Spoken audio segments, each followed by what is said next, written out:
Welcome back to the international podcast where we investigate the Valley of Dreams from the public's perspective. I'm host Michael Patrick O'Hara, and this is Tip O The Iceberg.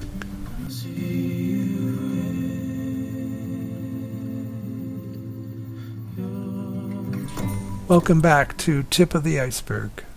My special guest today is Dave Alexander.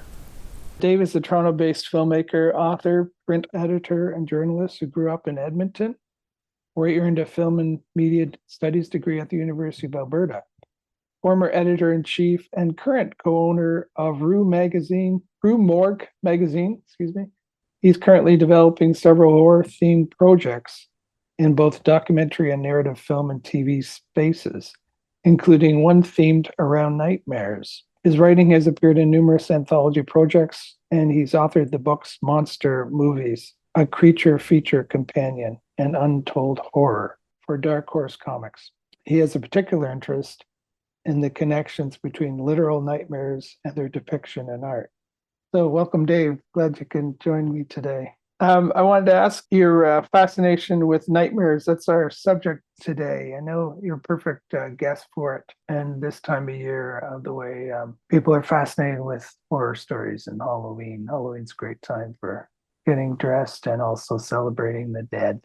Where did you first come into your fascination with this subject and horror? Well, I guess sort of the roots of my interest, aside from maybe being naturally curious. I love dinosaurs growing up, which are kind of a gateway drug into the world of monsters, I suppose. And then Halloween imagery.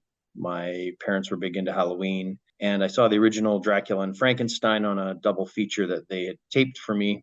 And I watched it over and over again on our gigantic VHS player. And I think that kind of formed things. And I don't know if that fascination sort of fueled some of the early nightmares that I had, but I did have very sort of specific recurring nightmares that I was really fascinated by. And why did I have them, and did they mean something? And was that at a certain age? Yeah, I was just a little kid. I used to have a nightmare about being trapped in a dungeon hallway. It was stone ceiling to floor, and there was it was lit by torches that were inset into the wall, and there were doors on the wall, but none of the doors would open. And there was a gigantic boulder that took up the whole size of the hallway that would move very slowly, and it was very easy to outrun, but there was nowhere to go. And at a certain point in my nightmare, I realized that the hallway was basically a giant donut that looped in on itself. And so if you fell asleep, at some point the boulder would crush you. And this is a recurring nightmare I had when I was a kid. And it was so vivid and scary and strange. And I think probably I could trace, the dungeon aspect of it and the torches to seeing those early Universal monster movies that have that gothic dungeon feel in both Frankenstein and Dracula. So there was an interplay there between, literal nightmares and artistic nightmares. Yeah. And did your, that was before Raiders, I think, because that imagery came up in Raiders of the Lost Ark, didn't it? Right? It was before that, for sure, yes. Very cool. What would you say to people who say, I can't watch horror films that give me nightmares? It's kind of like, why watch them if they freak you out, kind of thing. But some people find it is a territory most people don't go to if they're not comfortable with it. It is, absolutely. And, nobody should be forcing themselves to have a traumatic experience. But the horror films in general are sort of chasing a dragon. There's that feeling of exhilaration when you're scared and you get a physical response. Your heart beats faster. There's a rush of adrenaline, the hair on the back of your neck, and your arms stand up. Yeah. And you feel very alive. Yeah. And that's an addicting feeling. And so some people chase that through sports. Maybe they go skydiving. Maybe they love roller coasters. Yeah, true. And a lot of people find that in the horror space where they can walk right up beside death and destruction and chaos, but do it within a safe space. Almost like you're going to the zoo and you're seeing the hungry polar bear on the other side, but he can't get you, but you can come within inches. Yeah. That's cool. That mouth full of teeth, there's a fascination with that and a feeling that comes with that as well. Yeah, I love I guess it goes back to my childhood would be the like the experience of being elated through, that buzz you get through terror, that they're touching that area, but also through humor and laughter. You get that charge when you get highly elated through laughter. And I really love the combination of horror with humor. I really dig that. Abbott and Costello meet the Frankenstein, Dracula, and all those, because it's such a great release when you laugh, like you could be really tense as anything, but then when you laugh, it's just like this release. And American Werewolf in London was a great example of that, the film. And, I really love that film. and that's a great example of a film that has nightmare sequences within it to help tell the story. Yeah, yeah, I know. Um, there's the famous sort of zombified Nazi monster that shows up, and it's one of the most arresting visuals in the film. And it has really nothing to do with werewolves. I don't remember the Nazi image. I just remember the guy being visited by the dead friend and that Yeah, and image. that as well, right? Yeah, Landis, the director of the film, yeah, is very specifically using nightmares to tell that story, which is a yeah. very common theme in all kinds of films. And it's interesting you also mentioned comedy, because I think it's often stated that comedy and horror are the most closely related because of the response that it elicits in the viewer. Yeah, yeah, that's what I was saying. The The elation. Yeah, and there's a pleasure in both of those different responses, although not everyone finds the pleasure in being scared. And it's like you said, there are a lot of people that will not touch horror films at all, and it's just too much for them. And as a lifelong horror fan, it's almost like you almost get this feeling of I could do that. I think the ultimate invention would be some sort of device that could take you back to when you were 12, 13, 14 years old, and Yeah, things were a lot scarier, and you were just sort of discovering these scary films that were yeah, forbidden. Maybe you were getting them at the video store and you shouldn't really yeah. be watching them, but you get your hands on them, and Like that, Night of the Living Dead, that was classic. The first yes, one, yeah. So absolutely. good. Let's Exactly. talk about nightmares per se. When you're in a nightmare, what is your best technique to get out of it, to end it Well, I mean, in the dream state? there's people that are into lucid dreaming, and that's sort Yeah. of another whole topic, which I'm sure you're familiar with, and Hmm. you covered, and you can, get to a place where you can train yourself to realize you're inside of a nightmare and you feel okay with it. I mean, I've had nightmares where I didn't realize it was a nightmare. I've had ones where I've thought to myself in the nightmare, "Oh, this is a nightmare." You're Yeah, kind of yeah. But the ones you don't realize are the worst when you're just in the throes of it. the most terrifying experience I've ever had out of anything in my life has to be sleep paralysis. Yeah, I'm just going to get into that. Well, let's And stay on this one for a minute. My technique for getting out of a nightmare was, it wasn't sleep paralysis related, but it was whenever I was freaked out. This was when I was a kid, and later as a young adult, I had anyway, what I would do is I'd lie down in the dream anywhere I was, just lie down on the ground or the grass and say, I'm going to wake up. I'm going to wake up. I don't know if this came from Wizard of Oz or whatever, but it was just a technique that always worked. And later on, I got into esoteric teachings and so on. But I had this very lucid experience on the inner when I was about 20, and I was with these people and I was aware that it was a dream, and I was kind of floating. And then I left that group, and I was walking, and something was chasing me. But I decided, okay, I'm gonna lay down. I'm gonna lay down, wake up. And I thought, wow, I didn't think about it, but after I realized, wow, I hadn't done that in years, since I was little. But when I did it, I came right back into my body, came right through the wall, woke up in my body immediately, and started moving my finger like in a completely lucid, awake state. And I'd had, it's kind of like, anyway, it was a pretty cool experience. But this technique of forcing yourself to wake was, but anyway, that was my technique for getting out of the nightmare. I kind of have the reverse of that, I suppose, where I've had nightmares that I understood were nightmares, and something, maybe there'd be a noise outside and it would rouse me out of sleep for a moment, but I would lay back down and try to go back into that space. And sometimes you can, Yeah, and you correct pick up it or where go you back. were. And so I would rejoin the nightmare, having I would a better sense of control, I think. But Hmm. for me, the feeling was like the curiosity of where is this going? Like you're watching a film. What's going to happen? I want to know Yeah. how this plays out.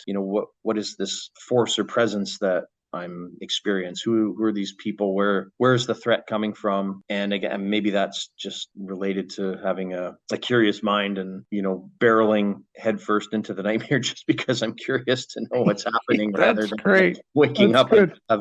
having it over. But yeah, the only sort of the main experience I've had with that is in the sleep paralysis realm of trying to leave. And we can get into that when you. So when you when you have, that's my one of my favorite nightmares still is being paralyzed in your bed.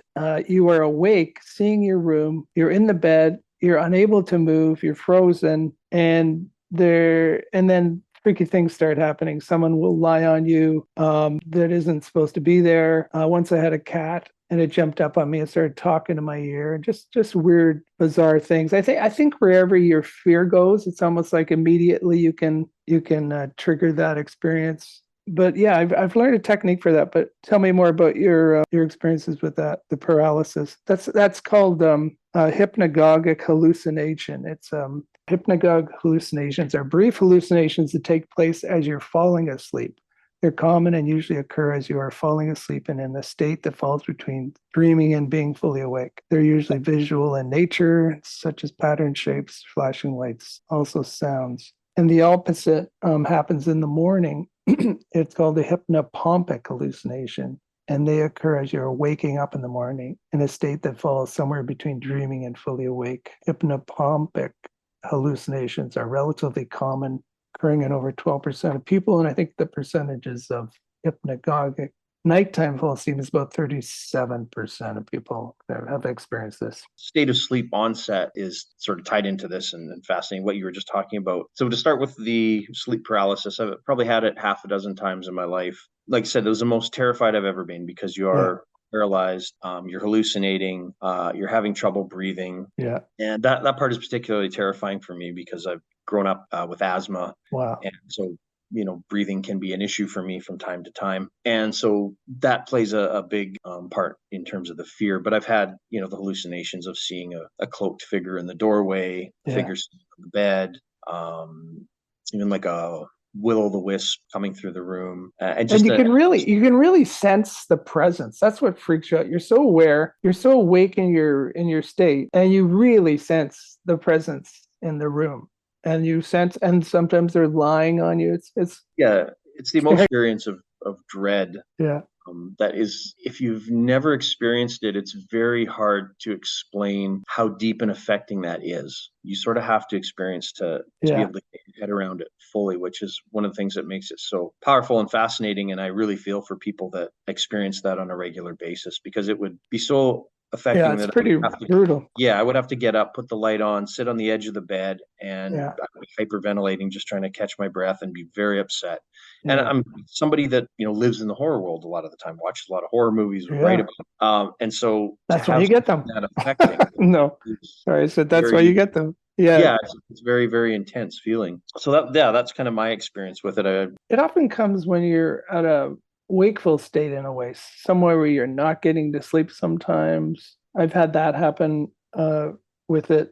So one of the techniques I learned with this experience, when you're in the where you're in this state, usually I would try to force myself awake, but I realized that you're on the cusp of waking and sleeping, right? So you're feeling the physical body and you're not, and you're seeing into the dream world in a way, in a sense. So you're on the cusp. So what I've found works for me now is to just make the command, I am now moving into the dream state. I'm now moving into the dream state. And you'll go into that other state. It's often less lucid than what you just experienced, but it's either you force yourself awake or you move into the dream state, which is, the next level up or what have you. But I found that really does work. And the dreams are not near as lucid as what you're experiencing, but it pushes you out of that funky frozen realm of the cost between waking and sleeping. Yeah, when I was having those episodes of sleep paralysis and I wanted to wake up, at a certain point you realize what's happening, especially if you've had it before, and you sort of start to panic and you try to rock back and forth. You're paralyzed, but at least you have the feeling that you can sort of rock a little bit and try to Oh, pull yourself out of it. I haven't done that. That's interesting. And that sort of works, but there's also been times where I've had sleep paralysis and I felt that I had woken up and it was over and it wasn't. It was almost like a dream within a dream or a nightmare within Wow, a that's nightmare. great. And then you're sort of fighting it and you're trying to breathe and you're trying to move and you're trying to wake up. And then suddenly just take a deep gasp for air and you actually do wake up. And the sense of relief is unparalleled when that Yeah, that's amazing. And also, I guess people who have sleep apnea may experience something to do. You know how we constantly, I've had sleep apnea, and yeah, same. you wake up like 15 times a night and you realize, oh man, I need a CPAP machine or I got a dental guard or whatever that helps push my lower jaw out. But it does work, and I'm sure that might. I've never had a trigger for the dreams, but you know when you've had a good sleep is you get into REM and you get into a decent dream state. But yeah, another thing that messes with our sleep state. Yeah, I think that's kind of a good segue to talk about the more positive aspects of these nightmares. For me, it's been a great source of creativity on some occasions where I've Okay. worked on scripts that were triggered by dreams and nightmares that I've had. And I became further fascinated with the idea of the liminal space, which is what we've been talking about, of course, the space between 2 points, Mm.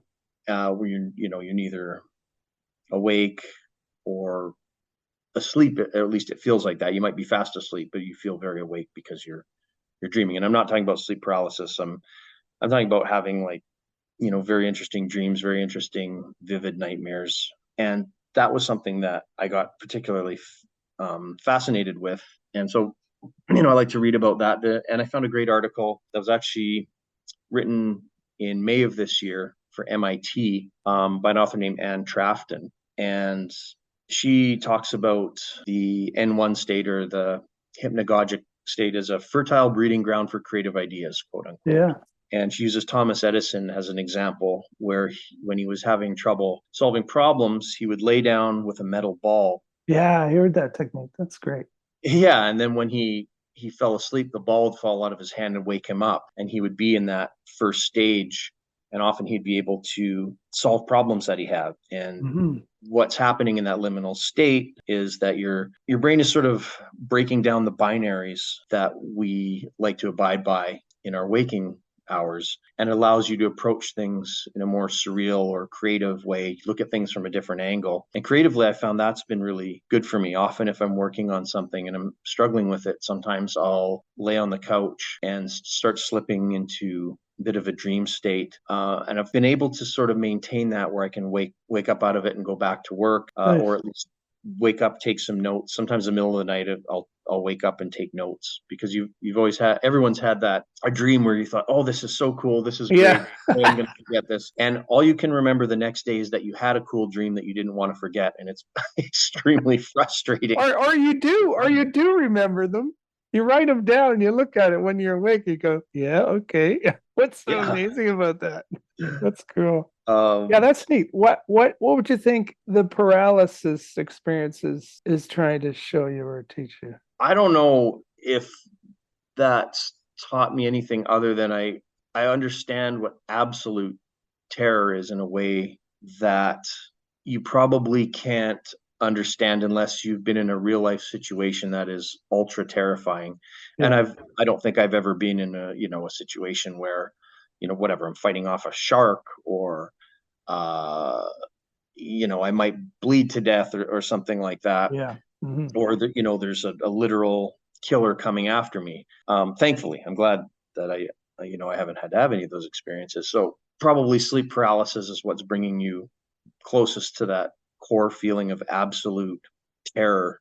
And it's not just, I it's don't not want the to freak. I don't want to freak out our listeners because it doesn't always be that horrible. I've had them and they're not too. insanely scary. But they are. It is just the fact that you're paralyzed and things start Yes, happening. But I think it really is your imagination that's triggering I think the it's all horror that comes through, or at least the hallucinations that come through, whether they're people on top of you or. But feeling of loss of bodily autonomy. You're trapped in yeah, yeah, that that is one of the major fears that everyone shares. I can't remember. There's various lists that psychologists have done. 5 core fears that we all share, and there's loss of life, and yeah. Mm, there's public humiliation, and there's loss of autonomy, and et cetera, et cetera. So it kind of falls under there for me. But I do love as a writer, and if I'm working on a script, the idea of incorporating the dream world into that, yeah, getting better at sort of sifting through it, because you'll often wake up and you'll think something's a great idea and it's not. It's a crap idea. But once in a while you get a great idea, or it helps you look at a way of telling a story differently through that surreal lens, which is great. And it dovetails perfectly with the horror genre, because the horror genre is about liminal spaces, and the most prevalent of those liminal spaces would be between life and death. And so you think about what are the most popular characters in the horror genre, and a lot of them are between life and death. You've got ghosts, you've got vampires, you've got zombies, you got my yeah. favorite, Frankenstein's Totally. monster. He's neither alive nor dead, and so those break our brain, because we've evolved to use patterns and binaries to understand the world and to keep ourselves safe. Let me put it this way. Imagine, 10,000, 15,000 years ago, you're entering a cave, and there's something in the back of the cave. And is it a cave bear that's going to want to eat you, or is it a giant sloth that you're probably going to want to hunt and eat? So you want to know the difference between those two things. And the humans that were better at identifying that and using those binaries are the ones who passed along their genes, because they didn't get killed by the cave bears. Yeah, So I think I mentioned this is something that's sort of deeply ingrained with us, and it connects directly to the horror genre and yeah. directly Fight or to flight. dreaming. Hmm. Yeah, in terms of liminal spaces and boundaries being crossed, and just finding very creative spaces within that. And that's what I particularly love about having a Nice. dream life. I had an interview with a woman. I think I'll post it on here, but it was a short documentary. It's called In Your Dreams, a series I've created. In the interview with this woman, she had a brainstem stroke, and she was literally locked in for over 3 months and in a waking paralysis. So all she had was her eyes to open and two eyelids to move. And she said it was such a hell. She knew if she didn't have the ability to move out of that state into her dream state, she said she would have definitely died, because she just had no will to live, because it was this they didn't know if she would recover. A lot of people don't recover from brainstem strokes, and she made an incredible 1 year recovery. But she said that experience of having lucid dreams, she relived an experience of skydiving she did the year before, but she was able to move out of that hellish locked in, somewhat like the paralysis of a nightmare. But living it for like over 3 months was just phenomenally difficult. But she said the dream state is what kept her alive, which was very, really cool. That's absolutely fascinating, and I couldn't even imagine what that would be like. I wonder if that changed the way her brain worked in a fundamental way. Yeah. If it went back to working exactly how it did before, if there was something that was different going forward about how Yeah. she One, saw. one thing she said that happened to her brain, I mean, there's many complications to a brain stroke or brain stem stroke, but she said she had that triggered in stress. She began to laugh at certain things. So she's a detective and a policewoman detective in Ireland, and she said she'd be in a case where they're interrogating someone, and she starts laughing. I don't know, but it was some. It's gotten a lot more balanced since she's recovered fully over the last 3 years or so, or 4 years. She said that was pretty freaky reaction that came out of the stroke. Well, I imagine as a detective, she would have a more analytical mind, and it would be particularly fascinating to see how dream states would affect her mind, and then an ongoing dream state. Yeah, she said the dream kind of went to the background again. In the paralysis state, she would came to the foreground because it was the only way she could experience something other than her hellish outer experience. So, but she says now that she's back at work, I don't really have that many dreams experiences, and probably just like the normal person, but she said it really tapered off, as it was basically it was a survival mechanism for herself to be able to get out of the body. Chasing dreams, that's another horror dream that most people have.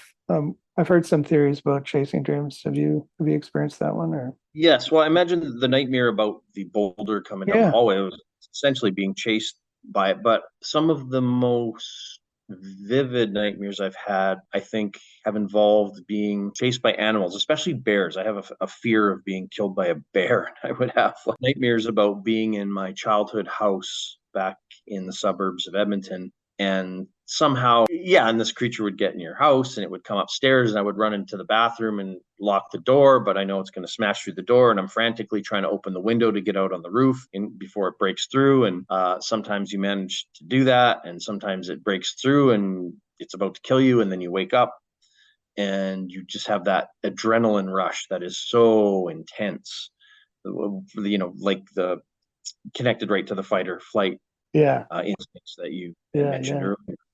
I did a documentary years ago called Donuts People in Their Dreams. And I interviewed people in 18 donut shops across Southern Ontario. And a lot of the, recounts of dreams, I caught them early in the morning, people on just out of the blue in donut shops. And one of the recurring one was chasing dream. This one lady, Kathy Beliski, she's a professor of psychology and also a dream analyst in Brock University in Ontario. She made a great statement about chasing dreams, and it's kind of, I guess, an analytical observation on them. She says a lot of the times chasing dreams are a part of us that is chasing us and wants us to face ourselves. And she says, and a lot of people, and sometimes it's an emotion. And she says a lot of people have trouble with the emotion of anger, and that's a part of us. Is what's chasing us, that part of ourselves that is chasing us and forcing us, trying to get us to face it. Whenever you can, turn around and face the person, the thing that is chasing you. It's really hard to do. But and then I followed up in a bunch of interviews, and one guy said, "Yeah, I was always being chased by a bear, but suddenly I turned around and I just faced him." And often they'll turn into like a dog or a puppy or something. But yeah, Hmm. it's a part of us that kind of wants us subconsciously to deal with it. But yeah, I think that's a pretty good analogy or analysis. For myself, I've seen a definite turn in the types of dreams and nightmares I've had in the last few years. Since I left publishing as my primary source of work, and have been working in film and pitching projects and writing, and anyone that's sort of done that knows how frustrating it is, and it can take years, and you have Yeah, meetings with people and you get ghosted, and yeah, you things are almost going to happen, and then whatever, something falls through, or maybe there's a pandemic or a strike or whatever. yeah, And I think that's been reflected in my dream life the last few years, where I have a lot of dreams about seeking something. So yeah, I'm not running away from something, I'm trying to find something, and I can't find it, and I get lost, and there's often labyrinths and mazes. Even last night, I dreamt about going to a restaurant, and I was supposed to see a friend's band play, and then being led down a series of corridors into a basement where there was a space, and just the frustration of not being able to find what you're looking for, or yeah, some person that you're looking for. And so I'm pretty sure that's a direct correlation to, what's often weighing on my mind in terms of trying to unlock that project that's going to lead to other projects and get my career in a place where it wants to go. So my brain is really oriented that way, and it's been reflected in the angst, the nocturnal angst that I have. I'd ask you, why do you think we have nightmares? But I've heard one theory in that nightmares are a way of working things out, and often it's a blessing that you're working it out on the inner through the dream state, so that you don't have to work it out on the outer in your physical. Like you may have a vicious car accident on the inner in a dream. It's a blessing that you didn't have it on the outer. So sometimes we work stuff out. Obviously, I think we're always working stuff out through the dream state. But I think that's one of the good things about certain types of nightmares. You get to work it out on the inner. Yeah, I would agree. I think you get that rush of chemicals going through your brain, and it relieves things to a degree. I think you're also touching on one of the things that makes your dream life a lot like horror films. And one of the reasons it's often talked about why people watch horror films or indulge in them, or even true crime, is that there's a sense that you're uncovering the mystery, or you're going through traumatic experience, and it would prepare you for that traumatic experience in real life. So Cool. what would you do if someone was stalking you? Where would you go? Hmm. Or a popular one, you've probably heard people talk about, well, what would I do in a zombie apocalypse? It's okay, zombies aren't real, but there are scenarios where, Yeah, it's a there could be possibility of some lawlessness. variation of it could happen. Yeah. Yeah, there could be a scarcity of resources. There Yeah, could and be food. violence, People would be lawlessness, rioting. cannibals because there's And nothing to so, eat. Yeah. yeah, and so I think there's a bit of a safety mechanism that's being accessed where you're working through these scenarios in a safe realm. So horror, is a safe space for trauma, if you want to look at it Yeah. that way. And it is allowing a lot of people to sort of think about these traumatic experiences and then have some measure of control over them, or at Yeah. least the illusion of control. Maybe if someone was coming after you with a gun, you'd say, well, I've seen movies about this and I've thought about it, and I know I would run here and this would be the safest. Maybe you can do that in the moment, maybe it would help people Yeah. too, but Yeah, it's cool. it's You're educating yourself for future disasters. No, no, I yeah, I love think that. it's a bit of an illusion. And how people are fascinated with true crime stories and documentary crime stories. Yeah, it's a good explanation about that. I asked someone the other day, they were reading a crime story. So why are you fascinated with that?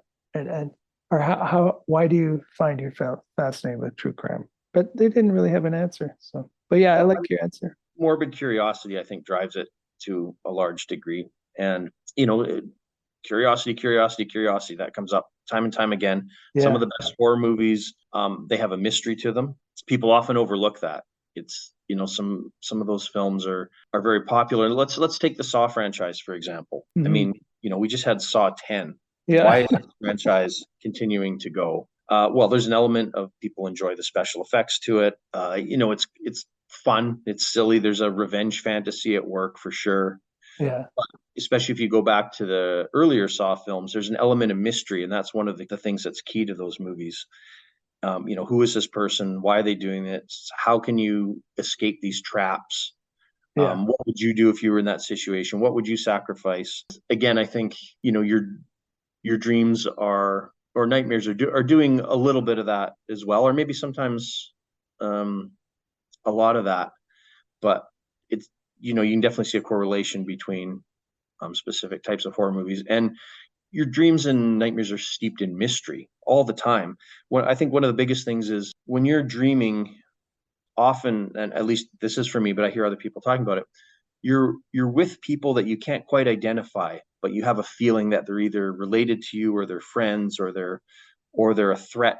There's some sort of a menace, yeah, and when you wake up, you have a vague feeling. I was like, oh, well, I was with friends. I can't remember who they were exactly, but I knew I was safe with them, or I could trust them, hmm, or I knew that this one of the people in the group was malevolent, or they were trying to get me. When you have sleep paralysis, like we said before, it's this knowing that this force is absolutely malevolent without it even actually doing anything to you. Sometimes it's just, I just saw a cloaked figure in a doorway. It wasn't even moving, but it felt so malevolent and menacing that I wanted to crawl out of my skin, and then yet I couldn't. I was trapped. So nice. it was steeped in mystery. What is this thing? Why is it there? Why is it causing this? That's a key element to both the horror genre, and the nightmares that I think we really remember, because Yeah, they're making us ask questions, and they're presenting questions that maybe we can't answer. And then again, like you've mentioned, in our lives, we often have questions that we can't answer. And so maybe dreams are helping us either unlock that, or at least minimalize the threat by confronting us with it in some way, maybe an abstract way. And that perhaps is one of the greatest functions that they serve. yeah, for sure. I think it's just always balancing our psyches out.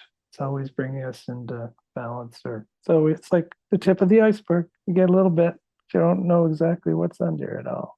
Tell us a bit more about Rue Morgue Magazine and your affiliations. I was Rue Morgue Magazine's the reason I live in Toronto. I came here in 2005 to take a job there as an editor, and then I became the editor in chief. I think that was in 2009. Um, I held that job for until I think it was 2016, and then got downsized out of my job. Basically, I'm still part owner of it. Yeah, it's mostly a Toronto-based entity, but the magazine itself is you can get it worldwide. There's subscribers from all over the Nice. place. Cool. Do you write articles or stories for it? I did. I don't anymore. I've moved on to Yeah. do my own stuff. I'll send recommendations over and I'll set up things a little bit, but I'm mostly removed from it now, I should say. Um, It when I would be fascinating to investigate where the classic horror stories came from, because, like you said, the dream state is such a inspiring place to find, creativity. Yeah. so the magazine Rue Morgue is named after the Edgar Allan Poe story Right. Murders in the Rue Morgue, Right. and Poe is considered the first writer of detective stories, Mhm. very influential. So again, he also ventured into horror for Yeah, he's sure. great. Edgar Allan Poe. And so you see the crossover there. I think from the inception, there's the sense of mystery. The magazine was named that in part because it is an investigation of the horror genre, and so that was Mhm. what really attracted me to it in the first place. It had a more academic feel to it, but it wasn't an ivory tower academic feel. It was, hey, let's really take a look at this and understand why this is interesting, why we should talk about it, why it's affecting, what are the roots, you know what are the connections between things outside of the horror genre. And I think that was also a space where I could write editorials. So I wrote about sleep paralysis, I wrote about Nice. dreams and nightmares, among many other things. But that was probably also a key influence in my life in terms of further developing this curiosity into the horror genre and dream life as well, I would say. Yeah, great. Been wonderful talking to you today, Dave Alexander. Is there anything else you want to say or plug if you want to give an advertisement for something or other, maybe your magazine or? Well, if I wrote a hardcover book called Untold Horror that came Great. out a while ago from Dark Horse. It's still available. It's all about horror films that didn't get made and the stories behind them. And there's lots of images from concept art and photography and stuff like that. Nice. Great. Looking forward to seeing some of your films and stuff you've already done. Do you have a website you want to mention or? We've got a bunch of stuff that's sort of on the go that can't talk too much about. But I'm mostly active on Instagram. You can find me at Only Blood or Love. That's my handle. It's a blues lyric, and I'll post some stuff on there and updates about projects. And Nice. Untold Horror has presence on all the social media platforms. It's a bit dormant right now because we're kind of working behind the scenes on it. And yeah, if we get lucky with some of the meetings that are happening in the next couple weeks, the project that was briefly mentioned that is more directly about nightmares in the horror genre. Hopefully that will find a home in the next year or so. I want to finish up thanking you, Dave, for coming on today, Dave Alexander, and amazing chat on nightmares. Thank you for And the opportunity. I really enjoyed it. yeah, great, man. All the best with your projects. Keep that dream happening. You too. Today's guest is Dave Alexander of Rue Morgue Magazine, and look for him at Only Blood or Love on Instagram. I don't do any of the other Only social Blood or Love platforms. on Instagram. Only Blood or Love on Instagram. I want to thank Pearson Ross for his intro extra music. His stuff can be found at Pearson, peirson.bandcamp.com.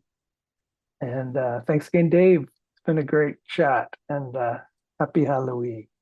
All the best. Happy Halloween. Okay, take care. You too. Yeah, bye bye.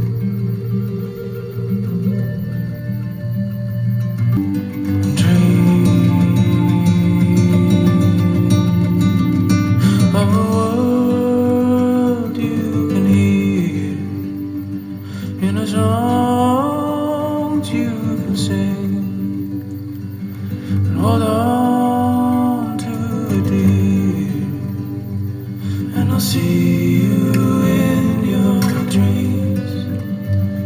I'll see you in your dreams.